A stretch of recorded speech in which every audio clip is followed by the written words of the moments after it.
Some of us weren't taught how to receive love. We were taught how to earn it. We grew up in homes where affection came with conditions, where silence kept the peace, where being easy meant survival. So we became the quiet ones, the supportive ones, the low maintenance, never complain, never ask for too much ones. Not because we didn't have needs, but because we learned deep in our bones that having needs made us a burden, and burdens are rejected. So we became weightless, hoping someone might still want to hold us. Picture a child desperate for love, every smile earned by good behavior, every hug conditional on obedience, every scrap of affection tied to performance. That child learns a rule. Love is not given freely. Love must be deserved. And once you've learned that rule, you carry it everywhere, into friendships, into work, into romance. You don't say it out loud, but your body remembers. Your heart remembers. So you overgive, you over-apologize. You shrink yourself to fit into spaces that don't have room for your full being.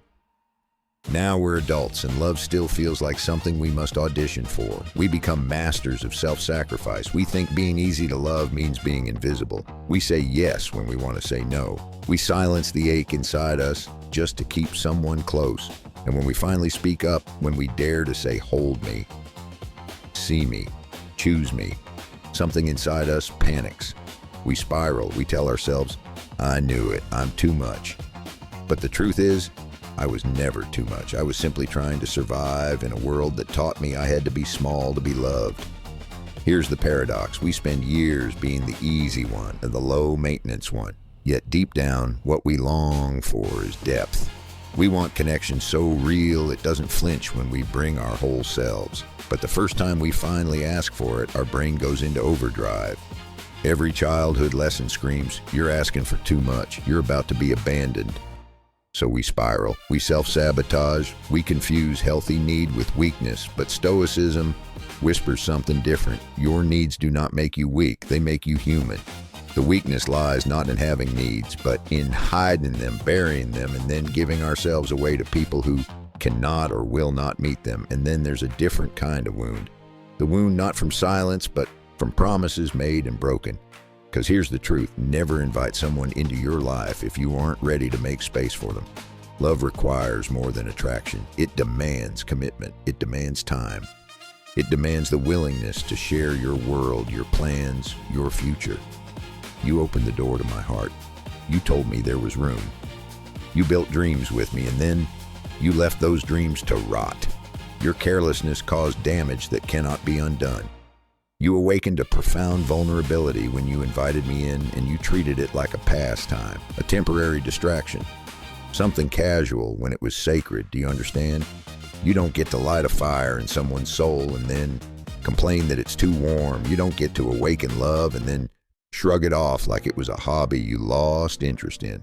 Love is not a toy. It is not a game. It is not a temporary fix for loneliness. Love is sacred. It is the most dangerous, most beautiful, most human thing we will ever touch. To offer it, to receive it, is to hold the most fragile piece of another person's existence. And if you are not ready to honor that, if you are not prepared to give honesty, clarity, and consistency, then you should not step into someone else's future. Because real people, people who crave healthy, stable love, deserve more than half efforts and mixed signals. I deserve more. If you weren't ready to step up, why did you step in? If you never meant your promises, why speak them? You broke my trust. You cracked my faith in love. You made me question not just you, but myself, my worthiness, my ability to open up again. A relationship is not a distraction. It is not a temporary high. It is not an escape hatch from your own emptiness, and yet you treated it like one. You treated me like one, and I carried the weight of your indifference like a stone strapped to my chest. I gave you my whole life, my whole existence. I placed it gently in your hands, and you dropped it. Do you know what it feels like to have your faith in love shattered? To stand in the wreckage of promises that once felt eternal? It is a grief that lingers, a shadow that follows, a scar that does not fade easily. But here's the other side of the story. Pain does not have the final word. Because love, when stripped of illusions, teaches us something fierce, that our worth was never tied to someone else's ability to handle us. that our needs are not shameful, that our desire for real love is not weakness, it is strength. The Stoics would remind us we cannot control who stays or who leaves, but we can control what we do with the ruins. Do we keep bleeding for someone who has already walked away? Or do we rise, scarred but stronger, wiser about the kind of love we deserve?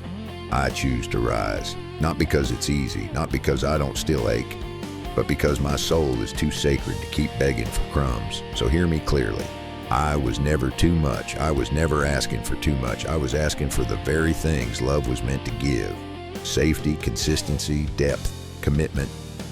And if that was too much for you, it says nothing about me. It says everything about you. Love is not a pastime. It is not a temporary distraction. It is the fire that shapes us, the bond that sustains us, the sacred space where two people promise to hold each other's hearts as if they were their own. So next time someone tells you you're too much, remember this: you are not too much. You are simply asking for the love you were always worthy of.